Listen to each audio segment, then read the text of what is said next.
Discussion of road closure requests from USGA and the Golf Channel during the 2024 Open. And we'll obviously hear from Doug Willardson. Yes, thank you. So we've been having ongoing meetings with the USGA, and at our last meeting in November, they brought forward this request to have the Golf Channel broadcast their live from the US Open broadcast from the Village Center. So they're looking to do it at the intersection of Dogwood Road, Chinkapin, and Cherokee Road. The map there. Shannon, do you mind trying to pull up the map, even though it might be sideways? We were trying to get the orientation right, but so it would be right across from the Tufts Park, and their intent is to have it broadcast with the department store building in the background, so with the flagpole and those dining tables. Can you, sorry, Shannon, can you scroll one more down?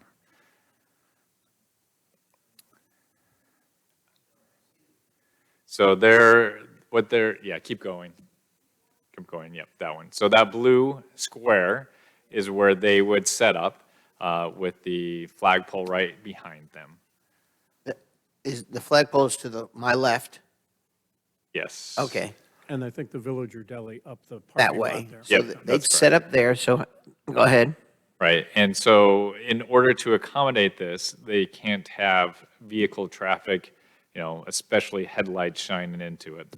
So we would need to close the entire downtown area to vehicular traffic. And what are the times of the day they'd like to do this? Yeah, so they're listed there on the map, but it's Monday through Wednesday, 9 a.m. to 5 p.m., and then 7 p.m. to 9 p.m. Thursday, 8 p.m. to 10 p.m., Saturday, 8 a.m. to 10 a.m., and then again from 8 p.m. to 10 p.m., and then Sunday from 7 a.m. to 9 a.m., and then from 7 p.m. to 9 p.m. So it could be done where we take down the barriers up and down multiple times during the week. I don't think that would be our best approach. I think if we were going to do this, we'd want to close it for the entire week and to let businesses and restaurants use the roadway for on-street dining or on-street retail. Do we think the businesses would enjoy this or not enjoy this? So we haven't directly reached out to the businesses. First, we wanted to see if there was any consensus among the council whether or not this is something we should look at. We did get an email from the I saw the one Pinehurst email. Business Partners from Katrin, the I president. saw from her. I didn't know if she was speaking for the whole business partners. I thought she was speaking for herself. Did I not read the? In her letter, she suggested that she had talked with many of the downtown businesses and had a uniformly positive Okay. response. That was my sense as well. Okay. And Jeff, you mentioned it the other day. Yeah, I read it also there. Yeah. And I know she spoke on behalf of having talked to a lot of people. One of the things I'll just caution us is that we've gone down this path before thinking that they are representing everybody down there, and we have not had a real good chance on a real good record on communicating with them. This may be a good opportunity for us. So to answer your question, yes, I'm interested, from my perspective, in entertaining this. I do think that we need to do our homework and actually make sure we're communicating with the various businesses that are in that footprint of where it's going to be closed and talk to them, because what makes sense to us of just shutting it down for the whole time may not be what's making sense to them. And I assume you'll also have some differing opinions from people who are retailers and folks who are not necessarily retailers. Yeah. But to get a consensus on that, or maybe that's the wrong term, I'm not saying consensus, to get feedback from the actual folks down there, I think this gives us a good opportunity. We have plenty of time to make that happen, but we have an opportunity to turn over a new leaf here. Yeah. I very much want to be sure we talk with these businesses there, because they're all affected in essence with the way those barricades are going up. The other thing I would suggest is for us to think about possible alternatives if they placed it somewhere else where we would have fewer streets we'd have to shut down. Now, they've expressed a preference because of that building, but maybe there's another place or two as an alternative that they hadn't thought about, or that we could show them and say, what about here? Because that will prevent us from having to close down as many streets. Yeah, I did reach out to them with that same thought. They kind of were leaning towards either this area or they would just do it on the course where the driving range is. So there might be another discussion we can have with them of an alternative location, but this was their preferred location for sure. I did receive one email from, a private email, not to my VOPNC, from a owner of a pretty significant business, not right in that corridor, who was pretty even. He said, I'd like to think about it. He said, on one hand, obviously, it could cost me business with residents, but I might do more business with visitors. So he was certainly open to a conversation. I would echo Jeff Morgan that this is an opportunity for us to be honing our communication skills and be sure we get input as broadly as we can. I think office holders who have office space on the second floor of some of the shops will have a different view from street-level retail. And I suspect possibly the realtor community will have a view to the extent they think they're in and out all the time. But And there's- rather than guess, we need to know. There are a few residences as well, so. So they talking about closing for an entire week, 24 hours per day? So another thing we need to look at then is what does it do to the residents and their parking issues? If you're going to close all of that all of the time, where's it's going to be in their front yards. And we've got a parking ordinance, so that precludes parking in right-of-way, so. Right, and we would, and usually during the open, we have enforcement of, and no parking in the downtown area anyway, so we'd have to coordinate a lot of this, so we'd have to have some sort of shuttle service and also some designated parking areas for residents that live in that area. The business owners and their employees will need somewhere to park, so we need to coordinate all of that. So if council's open to the idea, we can try to flesh out some of those details and come up with answers, and then go to the businesses and say, this is what it would likely look like. Are you interested? Yeah, yes, I think we do need to flush it out a little more, and I also would like to see us try to be creative with an alternative or two. Help me understand, will going to the bookstore, will that part of Cherokee Road be accessible? So we haven't come up with the final details, but I think they would request that it would be closed. We were pushing back on that a little bit.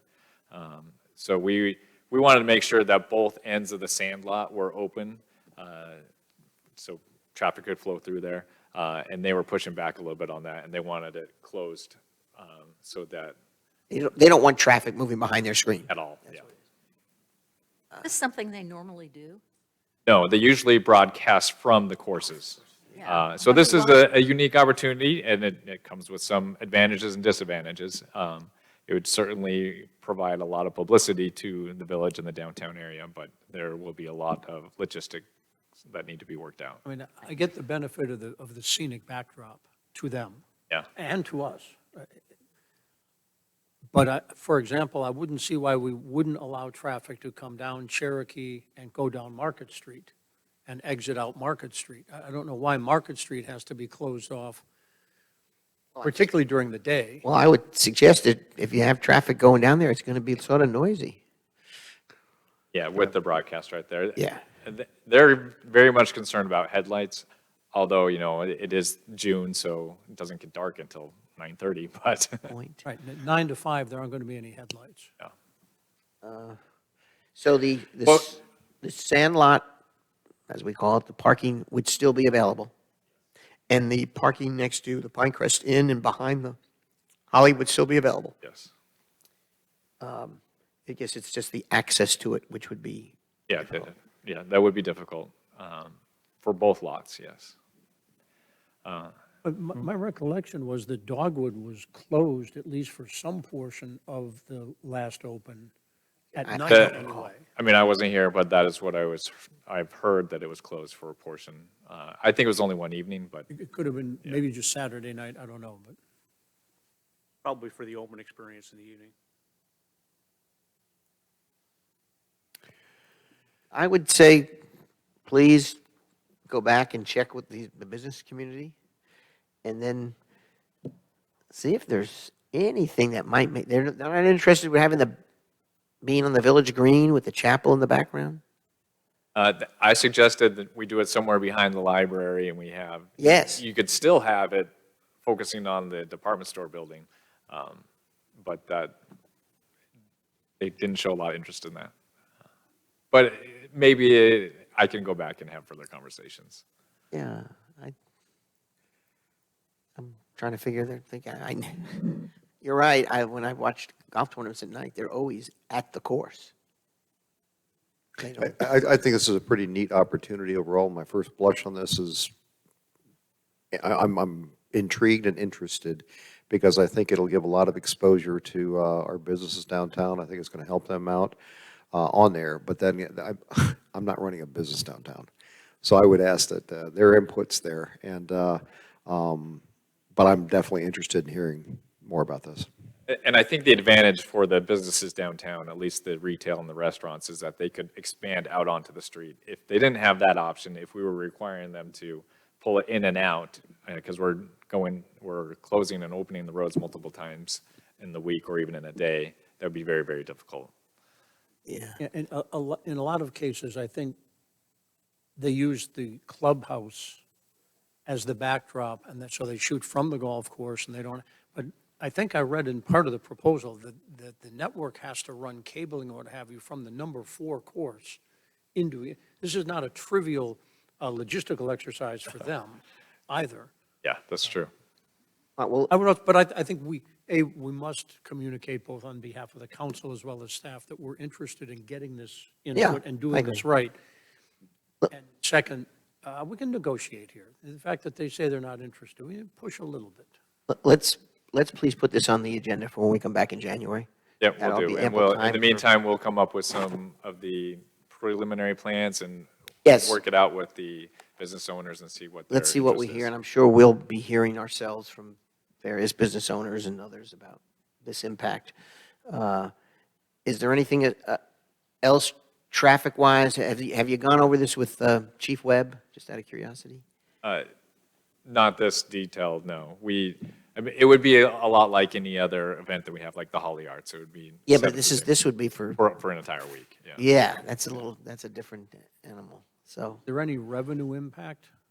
Is there a proposal that they will pay to have this access? No, they would not be paying for it, so, and then paying for any shuttles or other things that are associated with this, we would need to come up with some sort of agreement on who pays for what. Okay. All right, we'll look forward to what you learn Okay. in January. Thank you Yeah, for thanks. the heads up and the charts. Okay. Oh, yes. Native plants, the law recently passed by the General Assembly. There's where Janet is hanging in there. Okay.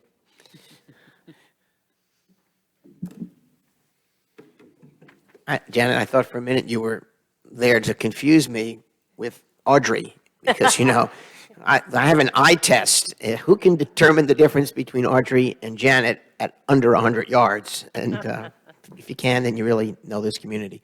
Go ahead. Jeff? Okay, well, we just wanted to take a couple of minutes and brief y'all on a change in the state statute regarding plantings within the North Carolina Department of Transportation's right-of-ways. When the General Assembly passed the budget recently, there was language inserted that narrows the plantings within the NCDOT right-of-way to those that are on the USDA native plant list for North Carolina and select southeastern United States.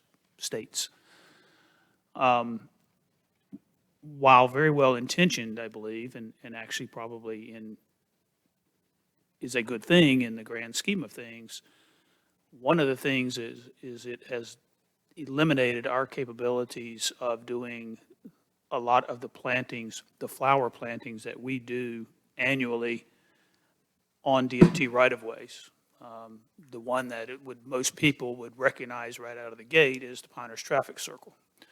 So all of the flowers that we use at the Pinehurst Traffic Circle for both the spring season into the summer, and then we change out in the fall for the winter, none of those plants are native plants to North Carolina or the southeast United States. So things like pansies and petunias and begonias and those types of plants that we have used are not native. And so essentially, we will now be banned from the capability of doing those types of plantings on any DOT right-of-way. DOT cannot do them. And so I think at the end of the day, there's some perhaps unintended consequences of what was probably intended to be a very positive thing with native plant requirements. But we have longstanding plant materials that have been used for decades around here that are now no longer going to be able to be utilized. Crepe myrtles, we have them up and down Highway 211 out here in the median. One of those gets run over, we can't replace it because it's not a native plant to North Carolina. It's not on the USDA list. They've been around for decades, but they're not on that list, so they can't be used. They're along 15501. Up going and down south. 15501, exactly. So there are a lot of plant materials that have been utilized for a long time, at least in the Sandhills portion of North Carolina and presumably across North Carolina, that will no longer be permitted due to this passage of this legislation. Janet, I think that's kind of the background of what's going on. I'm going to let Janet maybe speak to sort of what we think would be a prudent step, perhaps, for the Well, village to take. what we're concerned with is the availability of these plants, what these plants actually look like. If you think about, the village is committed to native plants. We do have them in the village. The greenways, for example, are predominantly native plants. You have them in the Arboretum. You've dedicated a parcel to a native pollinator garden. Now, that native pollinator garden has about 43 species in it. And out of those 43 species, I'm not even sure 3 would meet the needs for the traffic circle and the gateways. If you put some of those plants in the gateways, you wouldn't even be able to read the gateway signs. I mean, that's how out of control they are. So I would encourage you to look at the native pollinator garden when it goes to sleep this time of year. And one of our concerns is you can't get the color. You really just cannot get it. So what the beautification committee would like to do is go to the legislature and provide them with a letter that explains what the impact is. It's an impact on our plants providers as well, that we use each year. And the traffic circle is something like 13,000 plants. A lot of these plants have to be grown from seed, and they don't look good until about year 3. Well, you're talking about the natives, yeah. The And natives themselves. There's just very limited also native plants that provide the type of color that we've become accustomed to over the decades. I think one other concern, too, is for the village staff, because I have natives in my yard, and if I don't get out there and groom and deadhead them, you just end up with it looking more seedy, shall we say. So I think it's a definite challenge for us. As Janet alluded to, the beautification committee would like to actually send a letter to council with a draft version of a letter to our delegation in Raleigh for you guys to obviously edit as you see appropriate, and ask you to consider at least sending such to our delegation and requesting that this particular native plant bill be revisited, and that we try to find some common ground on allowing flowering plants. We're getting ready to host the 2024 U.S. Open. Now, we are exempted for this year. It goes into effect December 31st, 2024. The Open will be back here in 2029, and if this remains in place, we will not have the plantings that we have traditionally seen for U.S. Opens here. We will not have the annual plantings that we have grown accustomed to seeing here in the spring, summer, fall, winter. And the Pinehurst Resort and Country Club is also very concerned about this legislation. They do maintain certain key locations of NCDOT right-of-way that are of importance to the resort.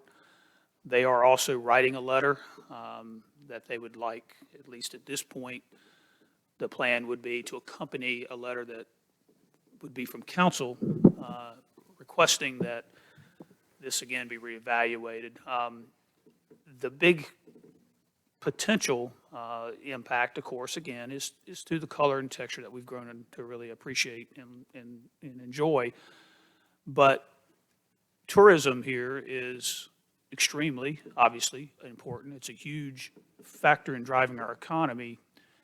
And an experience to come to Pinehurst starts at the gateways. It starts at the entry point to Pinehurst. Those are NCDOT roads, and that's why we have been investing at the traffic circle to make that statement, not just there, but at other key points around the village in DOT right-of-ways to add that competitive edge to the tourism market. I mean, it's a competitive situation, and we can't rely on just the golf courses to make the whole experience to come to Pinehurst be what it is for the people to come here. Downtown will not be affected. Make it clear that those are village roads. We can continue to plant our downtown areas with the way that we have done traditionally, so our downtown will not be adversely impacted. But again, we will miss that opportunity to make that statement when someone first begins to enter Pinehurst proper, and kind of make the statement that, hey, you've arrived at this oasis in the middle of the sandhills, and your experience begins there before you ever hit the golf course or before you ever hit any of the other offerings, not just in Pinehurst, but in the surrounding communities. And so that's kind of where we are. That's where we're really concerned about, tourism impacts that this could adversely affect. Again, we don't have just the beach that, like you can go down there and you automatically are going to have the beauty of the sand and the ocean and the dunes. That's inherent to that part of, the coastline. We have to create some of that effect with the plants and flowers and materials we have used for years and years and years. And we want to be able to continue to do that for not only our community, but again, for the tourists that come here and spend a substantial amount of money supporting our economy. Might I suggest a slightly different tack, but basically supporting what you're looking at right there? And that would be to approach our representative, Mr. Neil Jackson, and try to get basically excused from this law because of the history we have. Olmsted, I don't know how many hundreds of different plants he brought into the area when they did the initial building up of Pinehurst. But we have a tradition with that. And I would be surprised if we couldn't get basically a local bill to support this. And I would ask that this be a good opportunity for you to engage with Mr. Jackson. Just pick up the phone and say, hey, this is a problem. How do we work this out? I happened to be at that beautification committee meeting when I heard this for the first time, and was somewhat surprised, needless to say. I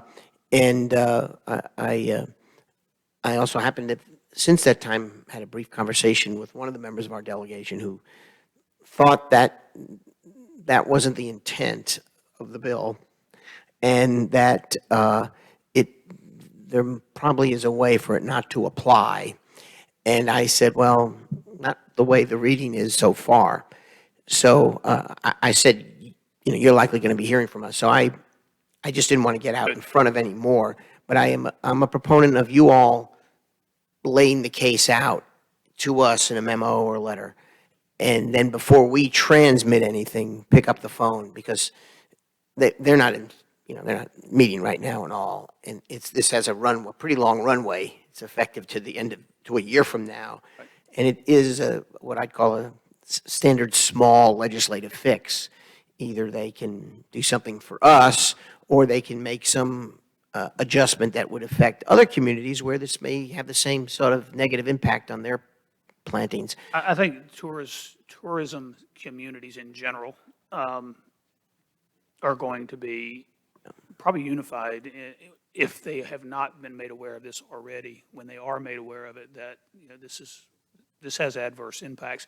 You look at a lot of the downtown resort communities, we own our downtown roads, but that's not the case in every town. Sometimes it's that's a the good point. old US 1 that is their downtown Main Street, and they will not be able to put flowers on their Main Street.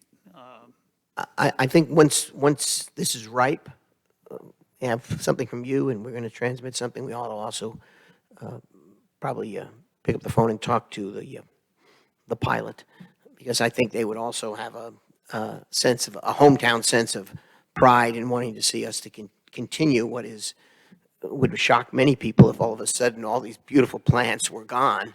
And the reason is the law changed. So, I mean, okay. It's one thing to think about the median on Interstate 73, that's kind of not in the middle of anybody's town. I also would echo Jeff Morgan's comment. I recall, and I don't remember specifics, but on historic preservation, becoming aware of legislation like this that was more a recommendation for individual property owners. But in the course of taking a look at that, and Alex Cameron may have more information on this, Jeff is correct. When Olmsted laid out Pinehurst, there were tremendous numbers of non-native plants brought in that have, so maybe they've been here 100 years, 127 years. That doesn't mean they're native. Right. But I would certainly think that we would have some claim to Grandfather in the men, yes. grandfather. Yes, Yeah. thank you.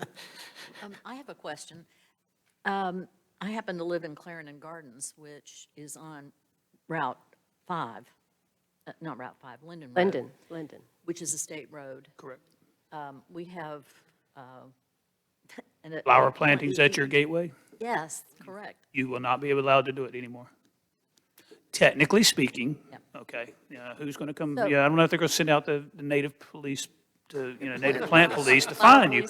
But the reality is, they would not be able to grant permission for that.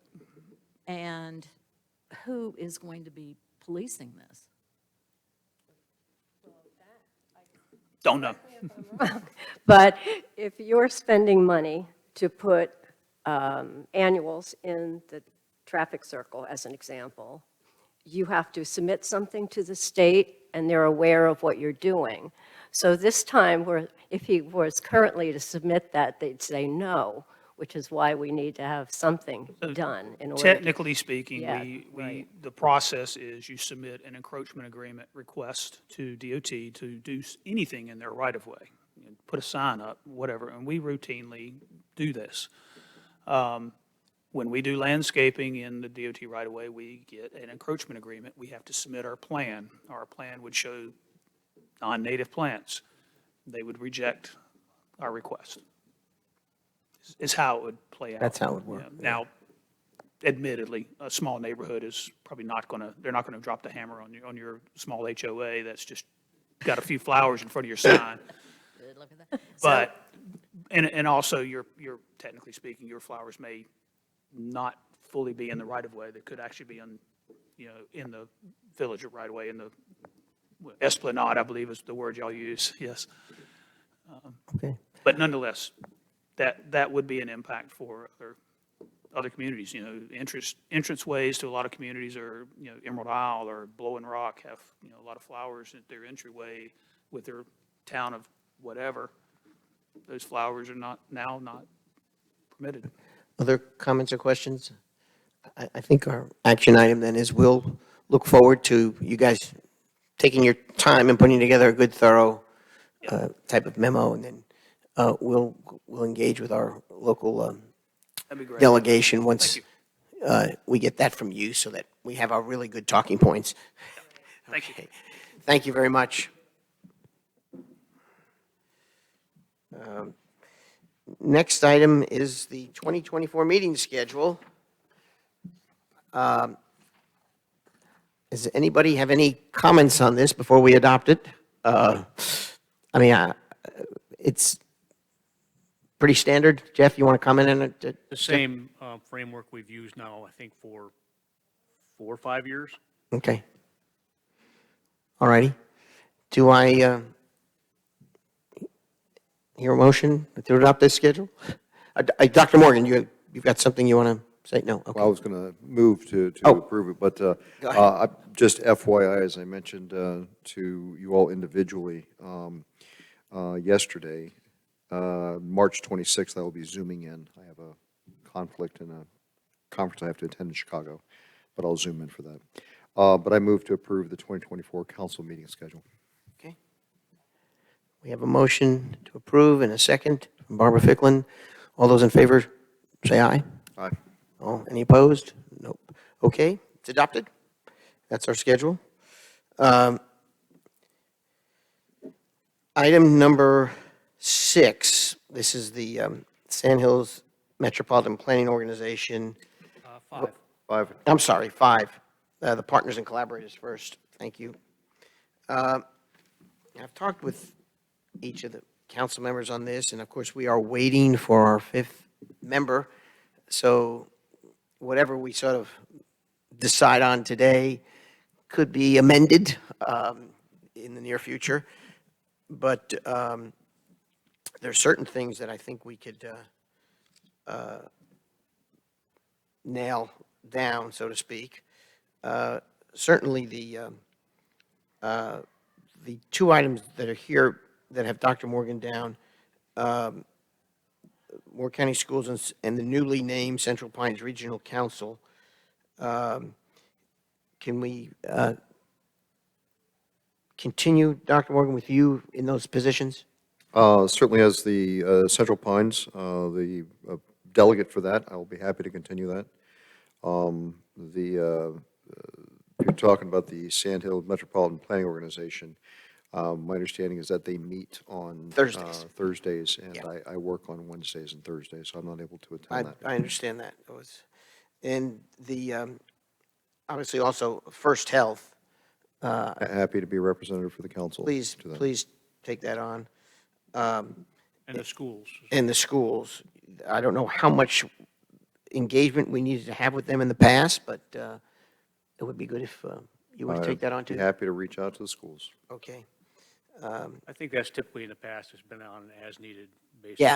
And there was no real expectation that a council member would attend, for example, school board meetings and things like that. Right.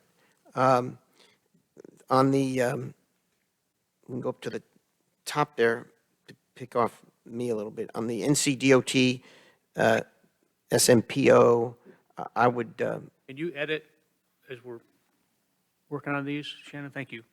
I would stay there, and I originally thought about Dr. Morgan on that, but Thursdays, where they set their scheduled day down, so I was going to ask John Taylor to be the alternate to that. Fine. Okay. And the North Carolina state government, I think what we're talking about there is really our legislative, our delegation, in addition to, I guess, any executive branch contacts. And I would obviously want to do that, and I would ask if Dr. Morgan can sort of be the alternate for events that take place and also join me as appropriate. Yeah, that's both the legislative branch and the executive And branch. if, yeah. whatever happens with the executive branch. Yes, hopefully we don't have to talk to the judicial side. Right. Well, I think we have that A bad later day. coming up. Yes, okay. Now, Tri-Cities, Jane Hogaman had been attending those. I also went to them, and both of us did. And I certainly would want to continue that myself.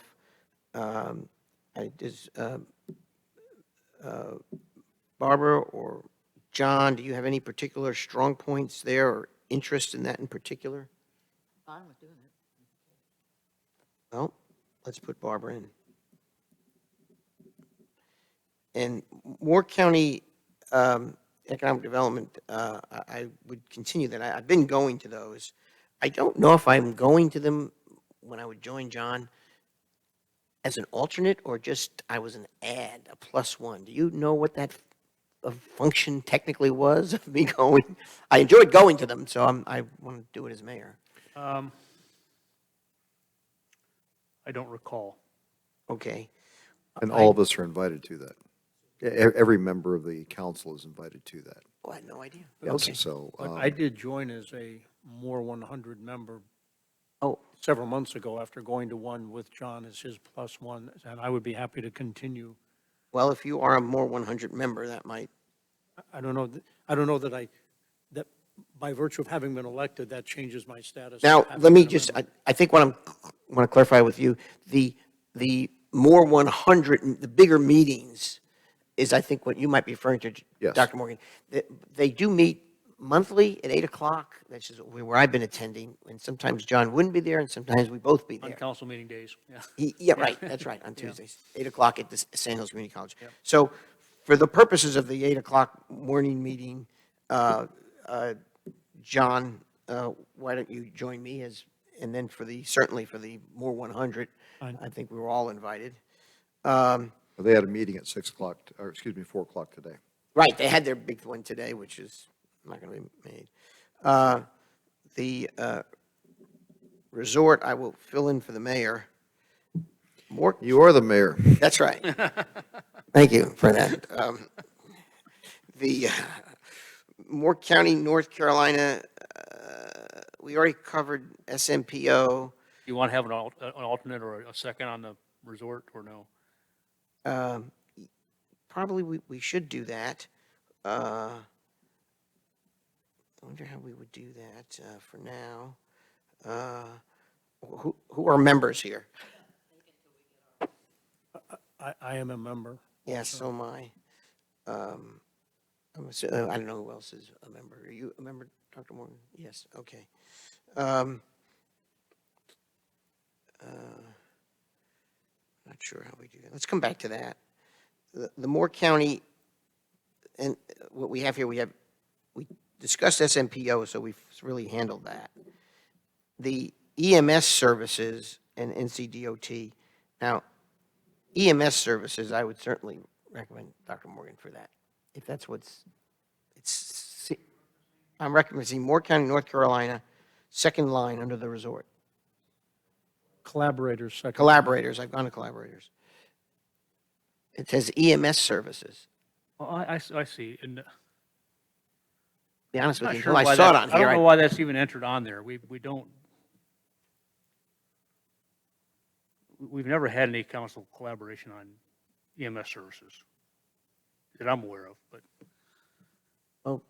I'm and certainly, I would remove the reference to SMPO. yes, no, I took that off because we've already handled that. I'm certainly interested in tracking what they do on water. I think that's an important Water countywide issue. development, the whole suite of, Yeah, water, land, yes. So where would you see that? Oh, Moore County in general. because you collaborate on local government issues. I don't think that we wanted the EMS services in there. I think it was just NCDOT. And I'm willing to bet that Mr. Pizzella does not want me to be the coordinator for that one. No, but you certainly could join me if you'd like to. I have no problem. Okay, well, now let's put that down.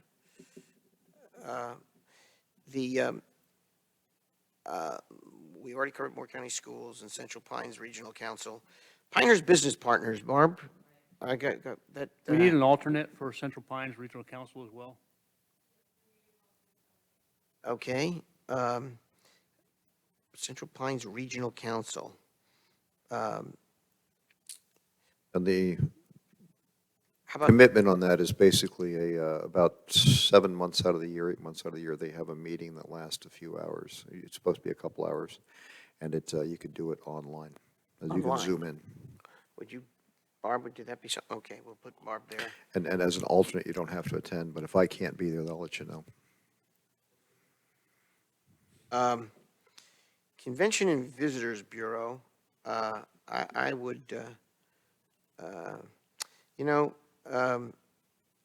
it's sort of in that business space, remembering we may have a fifth. Yeah, well, that's why this is a first change, yeah. blush look at what we're going to do.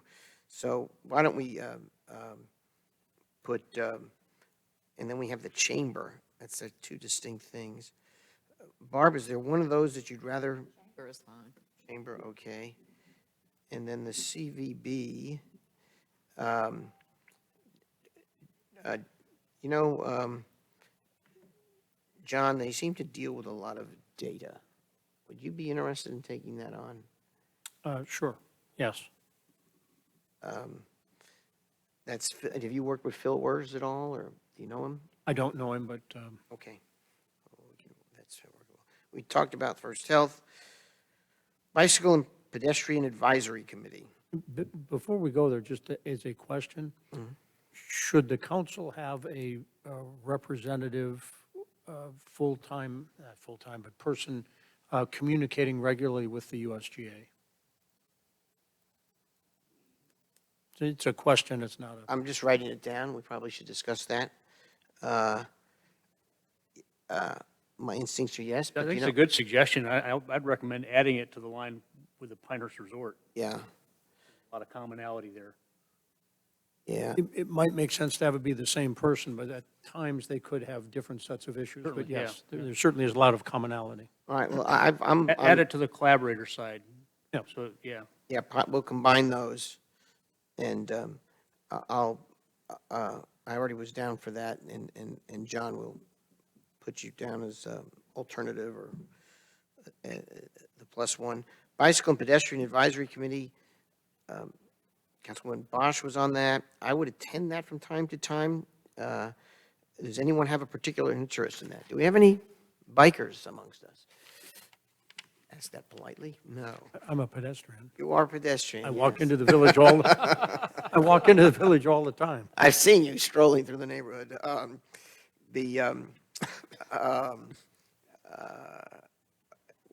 Well, I'll tell you what, anybody have their own personal interest in the topic?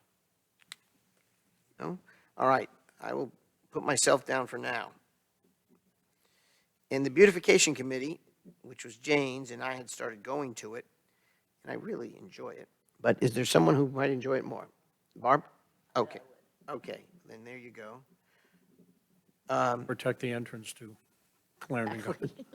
All right, well, I think this is a good start, and obviously we'll review it. And so, Shannon, you can make our adjustments here, and then we'll review it again at our next meeting, and if we have a new addition, we can go forward there.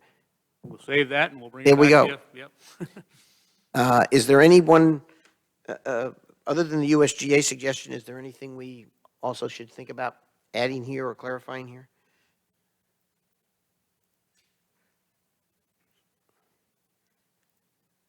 I should mention this. I have reached out to get a introductory meeting to the principal of the Pinehurst Elementary School, since I live about 300 yards from it. So I'm going to meet with the principal, I think Thursday. But that's my only outreach there. But I will mention to her about Dr. Morgan, future. Okay, I think we've got some decisions here. We'll revisit this in January, and on to our next item. But just to be clear, do we have delegates for the next two items on the agenda? Do we have the names that we're going to? I see Pizzella and Taylor for SMPO and Morgan and Ficklin for Central Pines. Okay. So I can entertain formal motions there. Okay, I move to approve Resolution 2350, appointing Mr. Patrick Pizzella as a voting member and Mr. John Taylor as a voting alternate to the Sand Hills Metropolitan Planning Organization, SMPO. Second. We have a motion and a second. Do I hear any ayes? Aye. Any noes? No. Okay, it's adopted. Okay, and I move to approve Resolution 2351, appointing Jeff Morgan as a delegate and Barb Ficklin as an alternate delegate to the Central Pines Regional Council. Second.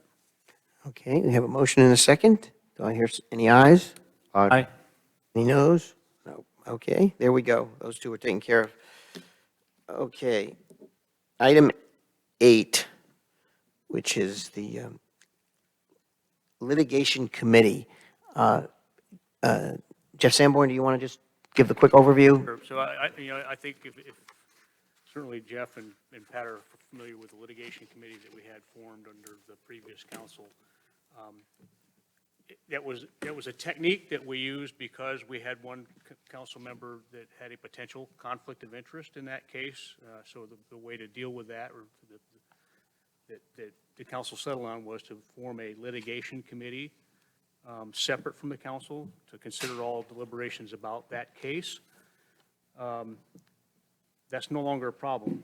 So my suggestion is that we just, and this is not a formal action, but just to dissolve what was the litigation committee, and moving forward, the council will consider all future actions on that case and other cases as a whole body. Should we and can we, perhaps at the next meeting, get a briefing of the status of, from our council on this issue that's evidently still alive, the one we were dealing with last time? Yeah, I mean, what I could kind of give you some synopsis right now. Go ahead, go ahead. Our legal team received notice about the middle of November from Kevin Drum's legal team that they were filing an appeal on the case. Mike can probably give you an update on what the expected timeline is associated with that, but it's being appealed. Well, maybe he can just provide that in an email to us. So I want everybody just to be up to speed on this. From John and Barbara, from time to time, we would, it was infrequent, we would meet with Mike and the council that was retained and get briefed on the situation.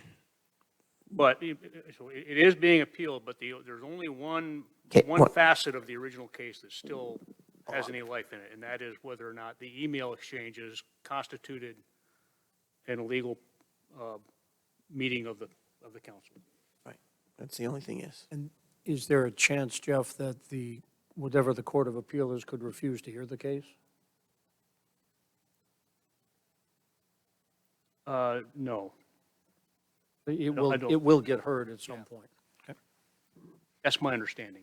Okay, well, we'll see if Mike has anything he can share with us, we'll be fine. Okay, so the council will now be the litigation committee going forward. Do we need to adopt anything about that? Nothing, okay. All right, now we have other business, and the main other business we have, that we can entertain other things, has to do with the filling of our 5th vacancy. I think we heard earlier from the village manager, we have, I guess, 12 actual applications that have been received. I have chatted briefly with the other members of the council about the importance of this and making sure we're transparent, and as we proceed down this road, I will say that one of the suggestions in my conversation came from John Taylor, which I enjoyed, found the most practical, so I wanted to share it with everybody here as a way to proceed, and then we can brainstorm more about it if there's a better mousetrap. And that is, we have 12 applications. If we all individually decided, after reviewing those applications, we pick the 6 names we think should be moved forward into the finalist category. The village clerk could compile those. There'll probably be overlapping suggestions, but any individual of those 12 that got 2 votes, not 1, but 2 votes from 4 council members, we would then agree to interview. So I think that's what you described, and which I caught me as a a simple way to explain things, so please go ahead. My thinking was if only one of the four of us thinks someone should be the next appointee, it could be a fairly high hurdle to get two other people then to agree. If two people think that then it's not very far to get a third vote. And I thought of it as, alternative one would be interview all 12, but that could take a lot of time, given people's schedules. And so as a way to cut it down to what I would hope would be somewhere 6, 7, 8, if there's someone who none of the four of us think we would want to support, then why should we interview them? And that was my thinking behind it. Comments from Dr. I'm Morgan or not a big Barbara? fan of that. I'm not a big fan of that. And I like to be able to hear, we got 12 people that have taken the time to apply. There are citizens, we've talked about wanting to increase our input from citizens and government and things like that, and to not even hear them from an interview. I think that's us not doing our due diligence, okay? I think it's appropriate for us to interview them and hear. The interviews don't have to last 2 hours long. The interviews can be, the 20 minutes or 30 minutes or things like that you're doing it.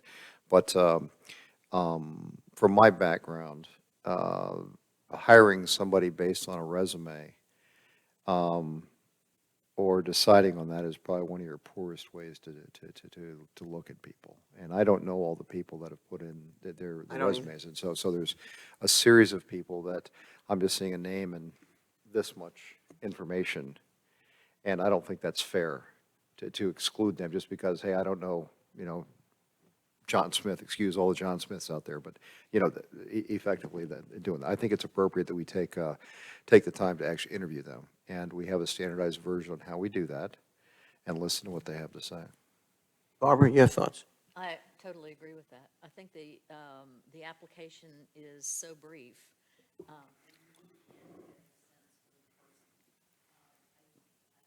Not enough information for me to accept or deny anyone.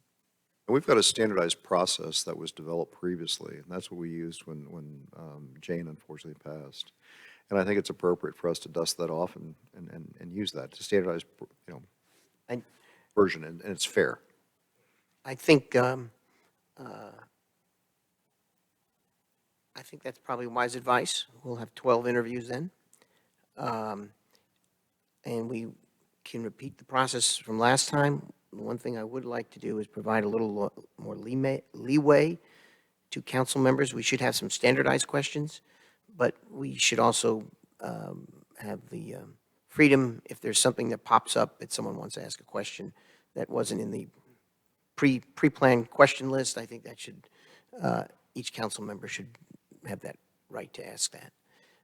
And I guess the next step then would be to proceed to schedule these meetings. So when do you want to commence is the question. If you're going forward from this point through the holidays is going to be tough. It will be. Yeah. So I guess we would have to provide dates when we're available Yeah. to you, Shannon, however you want to work this. And then you can go out to the 12 and say, pick a date. I don't know if we're going to get all 12 of them to show up on one day, so it's going to be a couple of days. But one practical constraint is, Jeff, your schedule. So if we take Wednesday and Thursday out, we're talking Monday, Tuesday, Friday, which is fine. Yeah. Well, With a strategic retreat already, No, taking a Monday and for Friday, but. No, I would think that we wouldn't do this, would we attempt to do this before January, yes. whatever the first Monday is? I think we should attempt to do it when we can do it. So if we find the day where 4 of us can participate, then let's do it and see how many applicants can join us. And then those that can't, then we find the next day. Well, there's also the part of the administrative part that Shannon's got to go through in announcing everything. Because Sure. this is all open. And so I think the idea there of giving some dates that we are available to start doing this Yes. and look at it as wise, and then put it out there, because we're probably also talking first week in January. Oh, it's going to run over. Yeah. We're gonna I do can't believe this. we can get 12 people plus 4. It's a 12 plus 4 through the process before January 1. But we can sure try. And each one of these is a special meeting that we have to notice, and there are notice requirements for that. And That's right. If we started with the first week of January, first full week of January, Monday, Tuesday, Friday, can Shannon or someone else ask the 12 people what their availability is? So Yeah. if they're not available, we don't bother to do the notice, because what's the point? Right. See how many we can get in that first week. Maybe Yeah. between 3 days, I would, Poll them on their availability. I Try can, to- try I to can tell you build a right plan. now. Monday is the Yeah. 1st, so that's the going to be out, first. so we're talking Tuesday. I'm out Tuesday.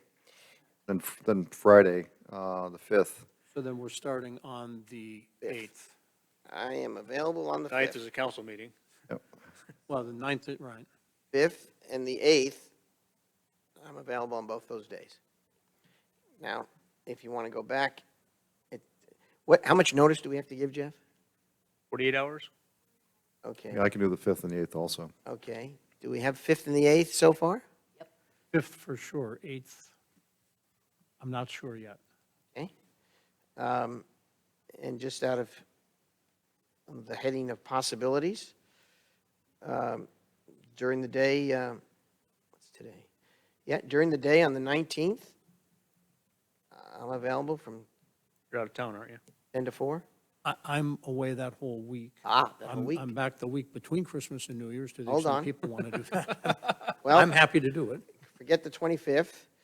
The 26th, hold on. I'm looking here, the 26th. I'm available on the 26th, and I'm available, well, yeah, I'm available the 26th. Day after Christmas. Yes. But not the 27th or the 30th.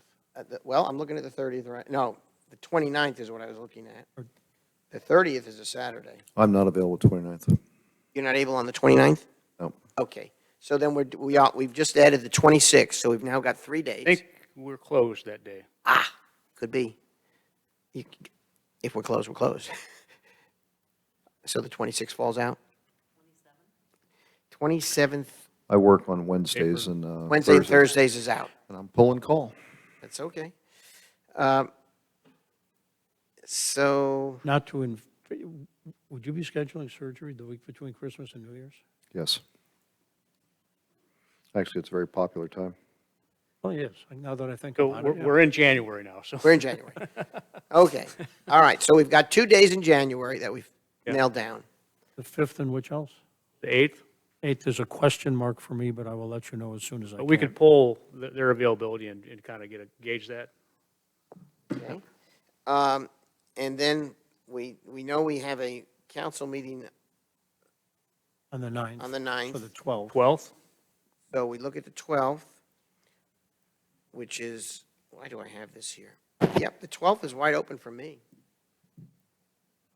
Why don't we start with those 3 days and see what kind of response we get? 5th, 8th, and 12th, those 3 days? 5, 8, 12, yeah. Let me add one more possibility. I'm going to roll this out. Monday, the 8th, before our Tuesday council meeting. That's on our. That's what Oh, I I'm said. sorry, it is already there. 5, 8, 12. 5, 8, and 12. 5, 8, 12. Okay, we have 3 dates. I think the last time we did this, when we had a comparable number of applicants, we actually got all the interviews done in one day, but If they show, yeah, depending on their they schedules. were available, so. Right. Well, If you're talking a 30-minute interview, Yeah. just to put a stake in the ground, 6 hours plus some time in between, Right. that's not unmanageable. My widest open day is the 5th. And the 8th is totally wide open. The 12th, no, I have something late in the day. So those days are, okay? And if the 8th was one of the days, and even if I can't be here, I could arrange to Zoom in for sure. That I can categorically commit to. Whether I can commit to being here physically is not known yet.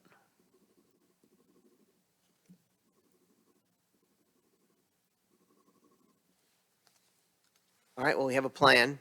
And Maybe there's a way we can ask the question to try to coach people to say the 5th or the 12th. Offer those out 2 dates first. Sorry? Offer 2 dates first. Yeah, we could, 5th and the 12th? Yeah, and if we have to fall back, Yeah, yeah. yeah, and then if we have to, Good we can point, back up and yeah. add the 8th. Yes, good idea. Okay, we have a plan.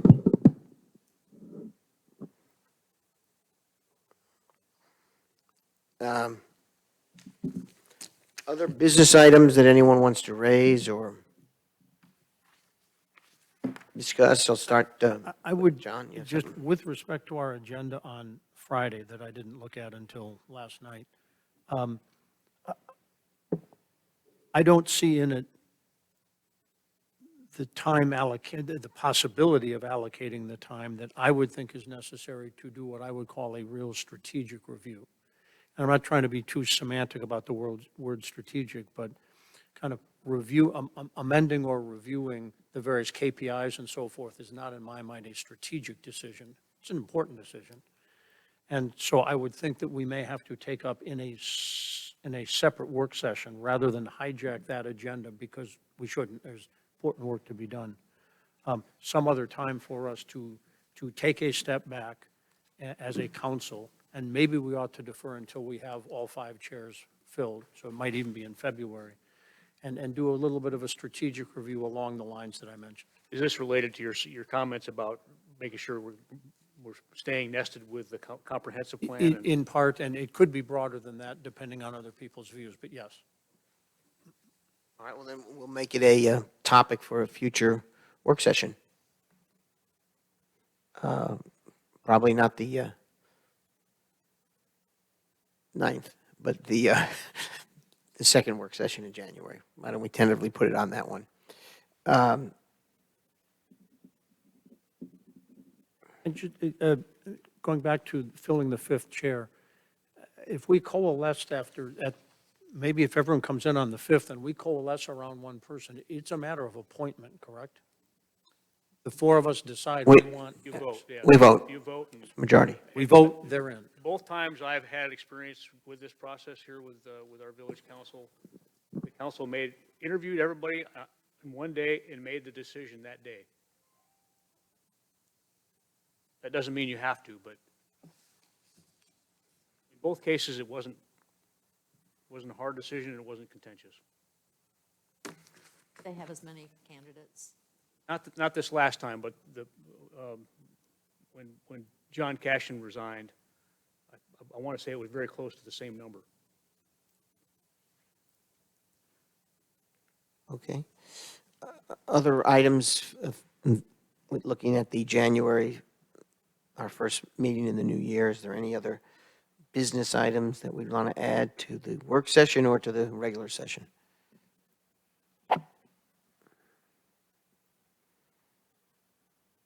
Not that I can identify Not at at this this time. moment? Okay. Well, we will look for the draft agenda. Is there anything you want to alert us to start thinking about for January? Okay. Well, we'll look at it. Nothing comes to mind, no. Okay. We'll get a draft agenda will get circulated, and that'll prompt thoughts. And in the meantime, I will entertain a motion to adjourn. I move to adjourn the work session. Second. Hearing a motion in a second. All those in favor say aye. Aye. Aye. Aye. All those opposed, nay. No. Adopted. We're out.